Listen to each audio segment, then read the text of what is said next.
আমাদের মাননীয় প্রধানমন্ত্রী জনাব তারেক রহমান কর্তৃক দুস্থদের জন্য ত্রাণ সামগ্রী দিয়েছেন। সেই ত্রাণ সামগ্রীর মধ্যে আপনাদের জানা দরকার, মোট 700 জন শাড়ি আর 700 শাড়ি হলো এক থানায়, 2 থানা পার্বতী ফুলবাড়ি মিলিয়ে, সেটা প্রপোর্শনালি আমরা ভাগ করছি, ওই হিসাবে দেওয়া হবে। এবং যাদের লিস্ট অলরেডি করা হয়েছে তারাই পাবেন।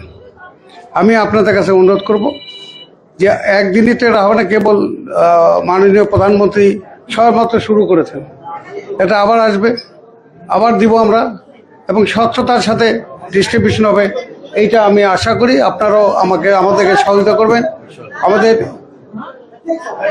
উপজেলা নির্বাহী কর্মকর্তা আছেন, উনি ভালো মানুষ, সৎ মানুষ।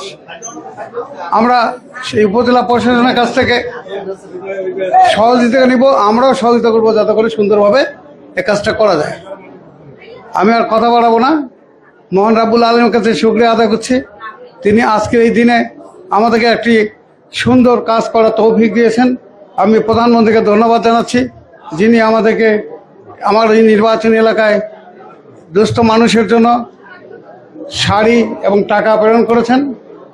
এখানে আমরা একটু ডিস্ট্রিবিউশন করবো, ওই পরে আমরা এখন কয়েকজন করে দিব, দেওয়ার পরে ওই হল রুম থেকে করা হবে। আমার কথাটা বুঝতে পারছেন?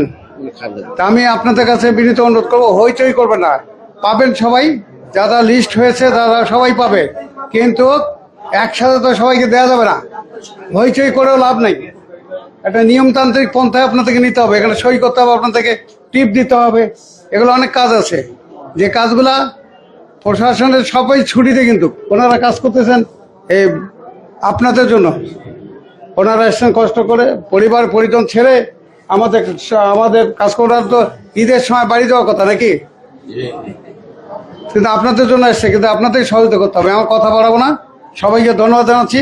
সেই সাথে আমার নেতৃবৃন্দকে বলবো, যারা এসছেন তারা সার্বক্ষণিক থেকে শৃঙ্খলা বজায় রেখে, আপনারা নিজেরাই আবার ওই করবেন না, কি বলে আমার লোকটাকে আগে দেই, আপনার লোক মানে এগুলো সব লোক আমাদেরই। আমার কথাটা বুঝতে পারছেন? আমরা এমপি হয়েছি, সব লোক কিন্তু আমাদের, দল মত নির্বিশেষে। এখানে ওইভাবে লিস্টও হয়নি, যারা গরিব তাদেরকে করতে বলছি, তাদেরকে দিতে বলছি, এই হিসাবে কিন্তু করা হয়েছে। আমরা কোনো নেতাকে ভাগ করে দিইনি। আমার কথা বুঝতে পারছেন? আমি নিজেও কালকে রাতে 2টা পর্যন্ত জেগেছিলাম, মানে লিস্ট করতেছিলাম, আমি বসেছিলাম, করুক ওনারা, না থাকলে তো সবাই চলে যায়। তো যাই হোক, আমি কথা বাড়াবো না, সবার কাছে ধন্যবাদ জানাচ্ছি সবাইকে। সবার কাছে আমি সহযোগিতা কামনা করে পরম করুণাময় আল্লাহ তাআলার নামে আমরা আজকের এই ডিস্ট্রিবিউশন শুরু করছি। আল্লাহ যেন শেষ পর্যন্ত আমাদেরকে, আর ঈদ তো কালকে হবে না, পরশুদিন, কাজে ঈদের আগাম শুভেচ্ছা জানাচ্ছি আপনাদেরকে সবাইকে। এখানে আমরা কিছু মানুষকে দিব এখন, তারপরে হল রুম থেকে দেওয়া হবে।